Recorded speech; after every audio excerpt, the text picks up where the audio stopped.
जय श्री कृष्णा। अब सुनिए आज की कथा। आप सभी का दिन शुभ हो तथा मंगलमय हो। आज की कथा में आप सुनेंगे भद्र ब्राह्मण की कथा और ज्येष्ठ मास में सूर्य मंदिर में दीपदान करने के फल के बारे में। कथा को प्लीज पूरा जरूर सुनिएगा और एक लाइक और कमेंट जरूर कीजिएगा। श्री ब्रह्मा जी बोले, हे विष्णु, जो ज्येष्ठ मास में सूर्य मंदिर में दीप प्रज्वलित करता है उसे संपूर्ण यज्ञों का फल प्राप्त हो जाता है और वह तेज में सूर्य के समान तेजस्वी हो जाता है। अब मैं आपको भद्र ब्राह्मण की कथा सुनाता हूँ जो समस्त पापों का नाश करने वाली है। उसे आप सब बड़े ध्यान पूर्वक सुनिएगा।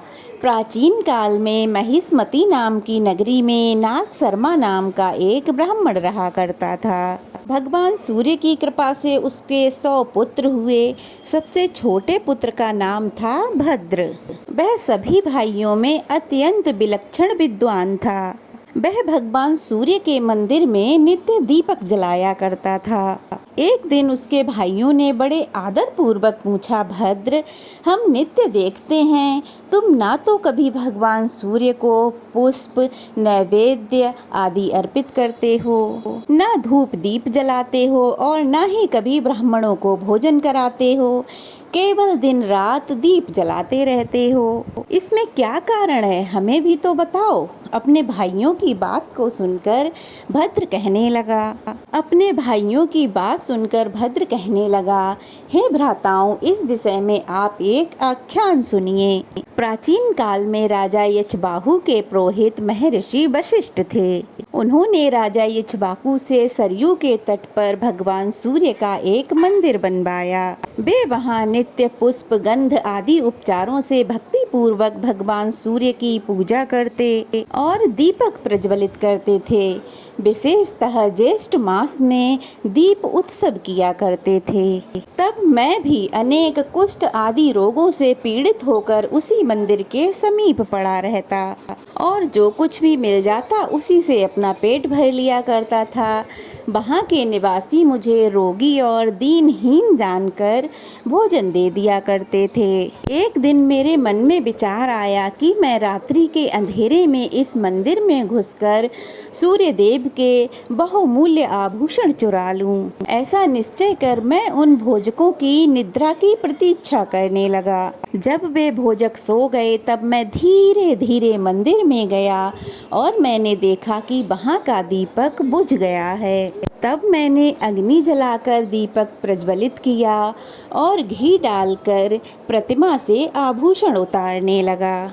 उसी समय वे भोजक जग गए और मुझे हाथ में दीपक लिए हुए पकड़ लिया। उन्हें देखते ही मैं रोने बिलखने लगा, विलाप करने लगा। तब दयावश उन्होंने मुझे छोड़ दिया, किंतु वहाँ घूम रहे राज सिपाहियों ने मुझे पकड़ लिया और मुझसे पूछने लगे, अरे दुष्ट, तुम दीपक हाथ में लेकर मंदिर में क्या कर रहे थे, मुझे बताओ, जल्दी बताओ। मैं भय से कांपने लगा। उन राजपुरुषों के भय से और रोग से आक्रांत होने के कारण उसी क्षण मंदिर में ही मेरे प्राण निकल गए। तभी सूर्य भगवान के गण आए और विमान में बिठाकर मुझे सूर्य लोक को ले गए।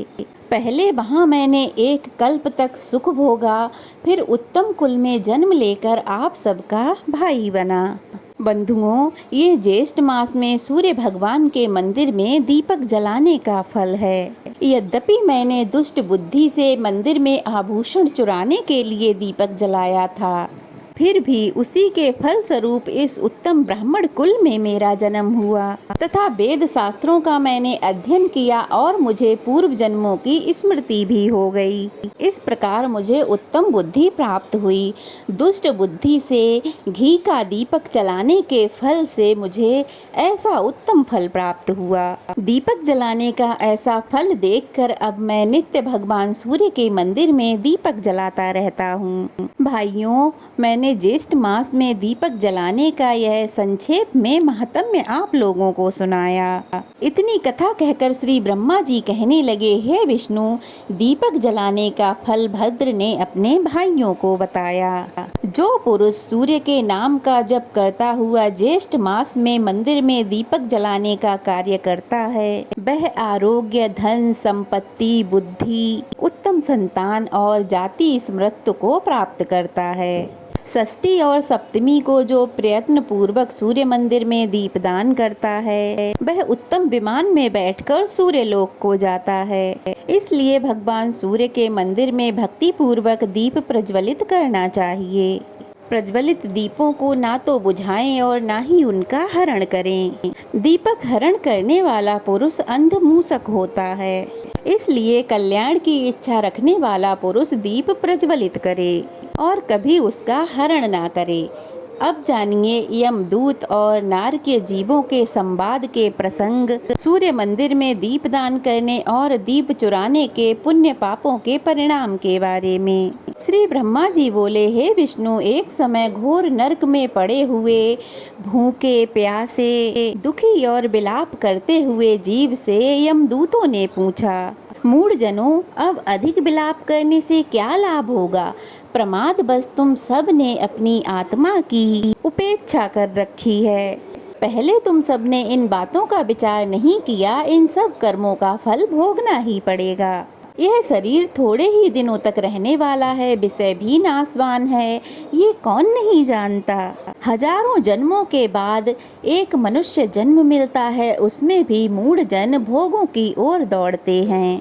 वे पुत्र, स्त्री, क्षेत्र, ग्रह आदि के लिए प्रयत्नशील रहते हैं और उनमें आसक्त होकर अनेकों दुष्कर्म कर डालते हैं। ये मूर्ख अपना हित नहीं जानते।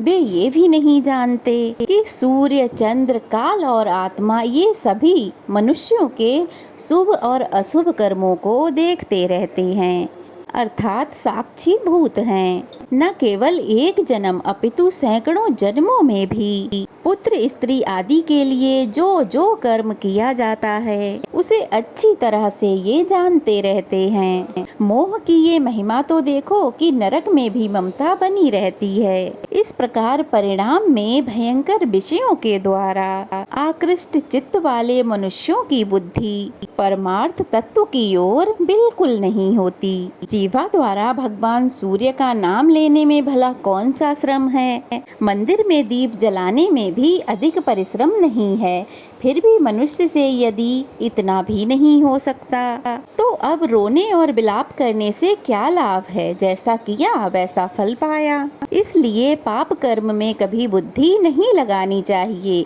अगर कभी अज्ञानवश कोई पाप हो भी जाए तो सूर्य भगवान की आराधना करें, जिससे सारे पाप नष्ट हो जाएं। श्री ब्रह्मा जी बोले, यमदूत के ऐसे वचन सुनकर भूख से व्याकुल तथा प्यास से सूखे हुए कंठ वाले, दुख से पीड़ित वह नारकीय जीव उनसे कहने लगे, हे साधु, हमने ऐसा कौन सा कर्म किया जिससे हमें इस दारुण नरक में गिरना पड़ा?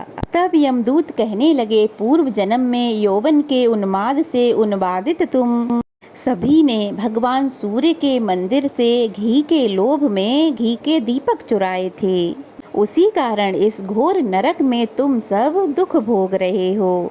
श्री ब्रह्मा जी बोले, अच्युत, मैंने सूर्य के मंदिर में दीप दान करने के फल तथा दीप हरण करने के दुष्परिणामों का वर्णन किया। दीप दान करने का तो सर्वत्र उत्तम ही फल है, परंतु सूर्य नारायण के मंदिर में विशेष फल है। संसार में जो जो मूक, अंध, बधिर, विवेकहीन, निंद्य व्यक्ति दिखाई पड़ते हैं, उन सब ने सूर्य नारायण के मंदिर से साधु पुरुषों द्वारा प्रज्वलित किए हुए दीपों का हरण किया है। जय श्री कृष्णा। आज की कथा यहीं समाप्त हुई। इससे आगे की कथा आप लोग अगले अध्याय में जरूर सुनिएगा। अगर आज की कथा अच्छी लगी हो तो वीडियो को लाइक करके शेयर करें और अगर नए हैं तो प्लीज़ चैनल को सब्सक्राइब करें। सूर्य भगवान की कृपा सदा सर्वदा आपके परिवार पर यूं ही बनी रहे। जय श्री कृष्णा। राधे राधे।